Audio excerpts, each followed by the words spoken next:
नमस्कार, India news आप देख रहे हैं। मैं हूं आपके साथ बरखा शर्मा, मेरे साथ है मेरी सहयोगी प्रिया। नवंबर का महीना खत्म होने को है।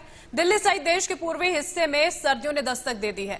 पहाड़ों पर क्या हालात होंगे इसका अंदाजा आप लगा सकते हैं। अब सोचिए उन इलाकों में रहना कितना मुश्किल होता होगा जहां तापमान -40 डिग्री तक चला जाता है। और साथ ही अगर ऐसे वातावरण में सरहद की सुरक्षा की जिम्मेदारी हो तो हमारे शूरवीरों को होने वाले परेशानी का अंदाजा लगाना भी मुश्किल नहीं है। बिल्कुल। और आज सबसे पहले बात हिंदुस्तान की उस तैयारी की जो ड्रैगन को मात देने के लिए भारत कर रहा है। तस्वीरें लद्दाख की हैं जहां भारतीय सेना के जवानों के लिए रहने के लिए नए इंतजाम किए गए हैं। पिछले 7 महीने से जारी विवाद के बाद अब सर्दियों की दस्तक है और ये वही मौका होता है जब चीन हमारी सीमा में दखल की नाकामयाब कोशिश करता है और इस वजह से ये और भी जरूरी हो जाता है कि हमारे जवानों के लिए तैयारी अच्छी होनी चाहिए। इस नए हाउसिंग फैसिलिटी से कैसे बढ़ेगी भारतीय सेना की ताकत, रिपोर्ट के जरिए समझाते हैं आपको।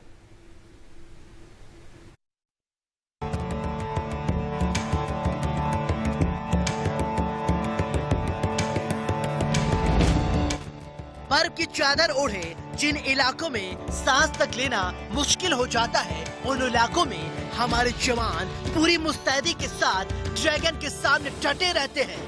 इन इलाकों में तापमान के साथ साथ हमारे जवानों के लिए और भी कई चुनौतियां हैं और चीन का सामना करने के लिए अब सीमा तक नई तैयारी शुरू हो गई है। लद्दाख में तैनात हमारे जवानों को नई हाउसिंग फैसिलिटी मुहैया कराए जा रहे हैं। चीन के साथ जारी तनाव के बीच सेना की ये कदम हमारे जवानों के ऑपरेशनल क्षमता को बढ़ाएगा। सेना की नई हाउसिंग फैसिलिटी में जवानों के रहने के लिए कंटेनर, वाहनों के लिए आधुनिक व्हीकल शेड, खुदाई के लिए बोरिंग रिंग, ठंड से लड़ने के लिए पोर्टा केबिन, जवानों के सोने के लिए मॉड्यूलर शेल्टर और बैरल टाइप शेल्टर बनाए गए हैं। मई महीने के बाद पूर्वी लद्दाख में और सब सेक्टर नॉर्थ में घुसपैठ की और अतिक्रमण की कोशिश की है और भारी संख्या में उसने अपने सैनिकों को वहां तैनात करा। भारतीय सेना का भी उसको जवाब देने के लिए काफी हद तक डिप्लॉयमेंट किया गया है और जैसा डिसएंगेजमेंट की प्रोसेस लंबी खींच रही है, भारतीय सेना अब वहां पर इस ठंडों में रहने के लिए पूरी तरह से तैयार हो चुकी है। सेना के सामने इस इलाके में काफी चुनौतियां रहती हैं। ऐसे में सर्दियों के बढ़ने के साथ सेना की ये तैयारी जवानों के लिए काफी कारगर होती है। भारतीय सेना का कहना है कि नए आवास बेहतर सुविधा से लैस हैं। बिल्कुल नए तरीके से बने आवासों में जवान रह सकेंगे और इनमें बिजली, पानी, हीटिंग की सुविधा के साथ साथ स्वास्थ्य और सफाई का भी विशेष ध्यान रखा गया है। आर्मी के पास अब तक सर्दियों में तैनाती के लिए स्मार्ट कैंप्स मौजूद थे। नए आवास उनकी कमी भी पूरी करेंगे। सर्दियों में लद्दाख का तापमान 30 से 40 डिग्री तक गिर जाता है। नवंबर महीने के बाद यहाँ 40 फीट तक बर्फ गिरती है। इस दौरान पूरे इलाके का बाकी जगहों से कनेक्शन भी खत्म हो जाता है और यही वो मौका होता है जब चीन इन इलाकों में घुसपैठ की कोशिश करता है। सैनिकों की ऑपरेशनल एफिशिएंसी बनाए रखने के लिए नए आवास तैयार किए जाते हैं। भारतीय सेना ने वहां पर पूर्वी लद्दाख में और सब सेक्टर नॉर्थ, गलवान वैली, देपशॉन के आसपास अपने जो है अस्थायी ऑपरेशनल कैंप बनाए हैं, जिनको कि हम ऑपरेशनल कैंटोनमेंट भी कह सकते हैं। और इसमें जो है सैनिकों को वो तमाम सुविधाएं प्रदान की जा रही है, जिसके अंतर्गत वहां पर ऐसे जो टेंट दिए जा रहे हैं जो कि -40 के टेम्परेचर में भी हमारे जवान उसमें रह सकते हैं। पूर्वी लद्दाख में मई के महीने से ही भारत और चीन के बीच तनाव बना हुआ है। डिसएसेसमेंट की प्रक्रिया को वेरीफाई करने के लिए भारतीय और चीनी मिलिट्री ज्वाइंट मैकेनिज्म में भाग लेगी, जिसके लिए प्रतिनिधियों की बैठक के साथ साथ मानव रहित विमानों यानी UAV का उपयोग किया जाएगा। हालांकि पिछले अनुभव को देखते हुए भारत इस बार चीन पर आंख मूंद कर भरोसा नहीं करना चाहता है। हालांकि भारत LAC पर किसी तरह का तनाव नहीं चाहता है, लेकिन बातचीत के बीच ही भारत ने ये भी साफ कर दिया है कि भारत किसी भी कीमत पर अपनी जमीन नहीं छोड़ेगा। इजहार खान, इंडिया न्यूज। और आइए अब आपको बताते हैं कि आखिर सर्दियों में किस तरीके की तैयारी वहां पर सेना करती है और नवंबर का महीना खत्म होने के बाद वहां पर स्थिति क्या होने वाली है। देखिए, नवंबर का महीना जो है वो अब खत्म होने को है और साथ ही साथ में किस तरह से तमाम इंतजामात यहां पर किए जा रहे हैं, तैयारियां तेज कर दी गई हैं, वो आपको हम दिखा रहे हैं। देखिए, अब आगे बढ़ते हैं। लद्दाख में भारत अपनी तैयारियों को तेज कर चुका है। अरब सागर में पिछले 2 दिनों से भारत के साथ दुनिया के 3 और बड़े देश जो हैं वो युद्धाभ्यास कर रहे हैं। भारत, अमेरिका, जापान और ऑस्ट्रेलिया के सैनिक मालाबार में नेवल एक्सरसाइज के तहत अरब सागर में ताकत का प्रदर्शन कर रहे हैं। तो स्वाभाविक है कि ग्लोबल लेवल पर भारत के बढ़ते दबदबे को देखकर चीन की चिंता भी बढ़ गई है। अरब सागर से आ रही ये तस्वीरें जो हम अभी आपको दिखाने वाले हैं वो ड्रैगन के लिए एक तरीके से फाइनल वार्निंग की तरह है। और क्वाड देशों के साझा अभ्यास से क्यों परेशान है चीन, ये रिपोर्ट देखिए आप।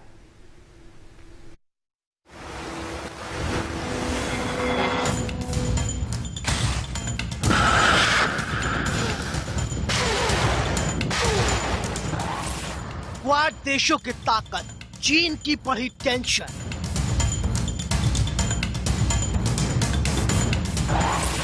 अरब सागर में युद्धाभ्यास से घबरा रहा है ड्रैगन।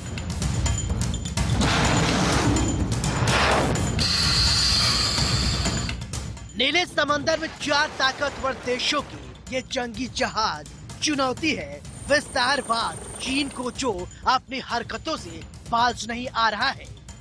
एनएसी पर अपनी भद पिटवा चुका चीन सुधरने का नाम ही नहीं ले रहा है।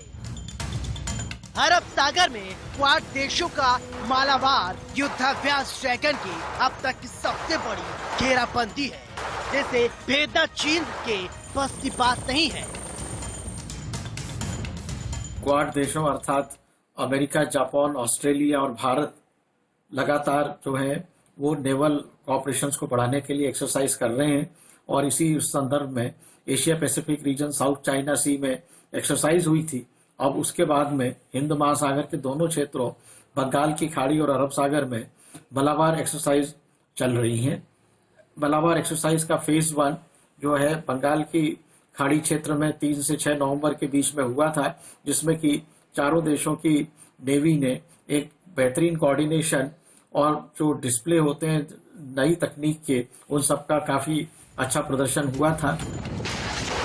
20 नवंबर तक चलने वाले युद्धाभ्यास में अभी और कई शक्तिशाली फाइटर जेट को शामिल किया जाएगा। अब तक हुए युद्धाभ्यास में दूसरे चरण के पहले दिन अमेरिका के सबसे बड़े एयरक्राफ्ट कैरियर यूएसएस निमित्य और भारत के एयरक्राफ्ट कैरियर आईएनएस विक्रमादित्य ने एक साथ अरब सागर में फॉर्मेशन बनाया। इनका साथ ऑस्ट्रेलिया के घातक फ्रिगेट बल्लार्ड और जापान की नौसेना के युद्धपोत JS-ONB ने दिया। 4 देशों को ये खतरनाक चक्रव्यूह को भेदना अब तक सबसे बड़ी चुनौती होगी। भारत ने पहले ही सीमा पर चीनी सैनिकों को धूल चटाकर उनकी औकात दिखा दी थी। पूरी दुनिया इस बात से वाकिफ है कि चीन अपनी ताकत के दम पर छोटे देशों पर धौल जमाता है और उनकी जमीन हड़पता है। बंगाल की खाड़ी में और अंडमान निकोबार और मलक्का स्टेट तक चीन की कोई अगर एक्टिविटीज होती है तो उसको किस तरह से रोका जा सकता है और उस पर किस तरह से काउंटर एक्ट किया जा सकता है। इसी परिप्रेक्ष्य में मालाबार एक्सरसाइज का फेज 2 रखा गया है, जो कि कल से यानी कि 17 नवंबर से शुरू हुआ है, 21 नवंबर तक चलेगा। और ये उत्तरी अरब सागर में ये एक्सरसाइज की जा रही है। और इस एक्सरसाइज का बहुत महत्व ये जाता है कि इसमें भारत का सबसे बड़ा वॉरशिप INS विक्रमादित्य भाग ले रहा है और दुनिया का सबसे बड़ा वॉरशिप जो 7th फ्लीट का है अमेरिका का US निमित्ज जो है वो भी इसमें भाग ले रहा है। अमेरिका ने जिस तरह से खुलकर भारत चीन विवाद में भारत का साथ दिया, उससे चीन और बौखलाया हुआ है। हिंद महासागर में चीन के बढ़ते दबदबे को रोकने के लिए अमेरिका कई कोशिशें कर रहा है। हाल ही में भारत दौरे पर आए अमेरिका के विदेश मंत्री माइकल पोम्पियो श्रीलंका, इंडोनेशिया और मालदीव के दौरे पर गए थे, जहां से उन्होंने चीन को कड़ा संदेश दिया।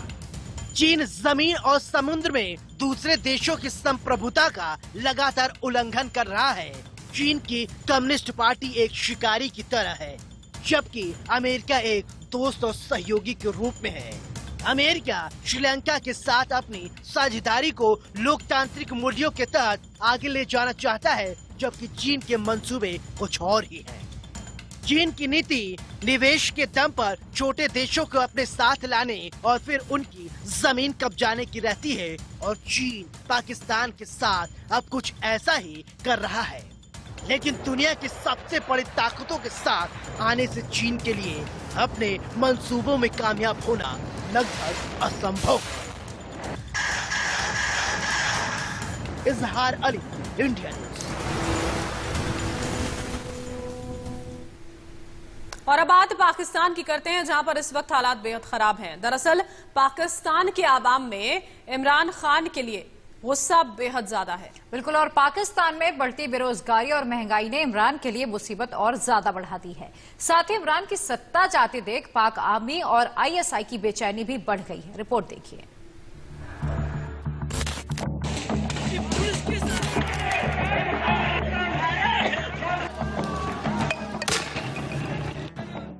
पाकिस्तान में सड़कों पर जमा ये भीड़ इमरान खान की सत्ता को खोले चुनौती दे रहे हैं। एक तरफ तो पाकिस्तान की जनता पहले से महंगाई और बेरोजगारी की त्राहिमाम कर रही है, और दूसरी तरफ इरफान खान के सामने अपनी कुर्सी बचाना एक चुनौती हो गई है। विपक्ष की बढ़ती ताकत इमरान के साथ साथ सेना और आईएसआई के लिए भी चिंता का सबब बनता जा रहा है।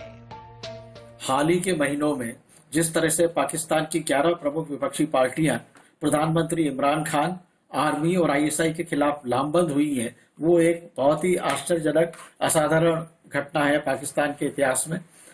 प्रधानमंत्री के खिलाफ विरोधी पक्ष काफी कई बार आगे आए हैं, पर पहली बार खुल के आर्मी के खिलाफ बोलना ये एक बहुत ही बड़ी घटना है। इमरान खान की चिंता को इस बात से समझा जा सकता है कि इमरान खान ने गिलगित बल्टिस्तान में चुनाव प्रचार पर रोक लगा दी। विपक्ष और खास तौर पर नवाज शरीफ की बेटी मरियम शरीफ की रैली से घबराकर इमरान खान ने ये फैसला लिया है। हालांकि इमरान ने इसके पीछे कोरोना संक्रमण का हवाला दिया है, लेकिन ये बात जग जाहिर है कि इमरान को अब सत्ता से बाहर होने का डर सता रहा है। वहीं सीमा पर भी पाकिस्तान लगातार अपनी हरकतों को अंजाम दे रहा है। हाल में ही भारत ने पाकिस्तान के कई पोस्ट तबाह किए थे, जिसके बाद पाकिस्तान बौखलाया हुआ है। दूसरी तरफ पाकिस्तान की सेना और आईएसआई इमरान खान को प्रधानमंत्री बनाए रखना चाहती है, और हर मोर्चे पर इमरान खान को हारता हुआ देखकर वहीं सेना और आईएसआई की बौखलाहट बढ़ गई है। वहां पर आर्मी और आईएसआई के लिए इमरान की सरकार को बचाना काफी मुश्किल होता जा रहा है, क्योंकि उन्हें इमरान की सरकार को भी बचाना है और अपने ऊपर हो रहे हमलों को भी उनको रोकना है। तो ये एक बहुत बड़ी चुनौती है। बस जिस तरह से पाकिस्तान का संविधान है और वहाँ की शासन प्रणाली में आर्मी का आधिकारिक रूप से जो हस्तक्षेप रहता है और सिविल ब्यूरोक्रेसी के ऊपर और वहाँ की जो असैनिक सरकार के ऊपर वो रहते हैं, तो मैं ये समझता हूँ कि आर्मी इतनी आसानी से अपने इतने सारी ताकतों को नहीं छोड़ेगी, और वो विपक्षी आंदोलन को किसी भी तरह से तोड़ने की कोई कोशिश वो जरूर करेंगे। पाकिस्तान में महंगाई और बेरोजगारी भी चरम पर है, जिस वजह से पाकिस्तान की आवाम इमरान खान से खफा है। बात महंगाई की करें तो प्याज की कीमत 90 रुपए किलो तो आलू 75 रुपए किलो बिक रहा है। टमाटर की कीमत 150 रुपए के पार है, जबकि अदरक का भाव 600 रुपए हो गया है। गेहूं की कीमत 60 रुपए और मटर की बात की जाए तो प्रति किलो 250 रुपए किलो बिक रहा है। वहीं खीरा 117 रुपए, भिंडी 70 रुपए, फूल गोभी 80 रुपए की कीमत तक बिक रहे हैं। महंगाई के साथ साथ बेरोजगारी भी पाकिस्तान में काफी ज्यादा है, जिस वजह से युवाओं में काफी आक्रोश है। पाकिस्तान की सेना और आईएसआई जानती है कि अगर इमरान खान के साथ से सत्ता जाती है तो उनके लिए नई मुसीबत खड़ी हो जाएगी, और इसके बौखलाहट में पाकिस्तान लगातार सरहद पर सीज फायर का उल्लंघन कर रहा है। नवंबर महीने में पाकिस्तान ने अब तक 150 बार सीज फायर का उल्लंघन किया है। वहीं 2019 में 16 सालों में सबसे ज्यादा सीज फायर का उल्लंघन हुआ था। लेकिन 2020 में पाकिस्तान उससे भी आगे बढ़ता दिख रहा है। 2019 में जहां कुल 3168 बार सीज फायर का उल्लंघन किया गया था, वहीं इस साल 2020 में करीब 3800 बार सीज फायर का उल्लंघन हो गया है। पाकिस्तान सीधे शब्दों में समझने वाला नहीं है, लेकिन जिस तरह से पाकिस्तान में हालात बन रहे हैं उससे लग रहा है कि पाकिस्तान की सेना ISI और इमरान ने मिलकर अपनी बर्बादी की कब्र खोद ली है। Mohammad Izhar, India news.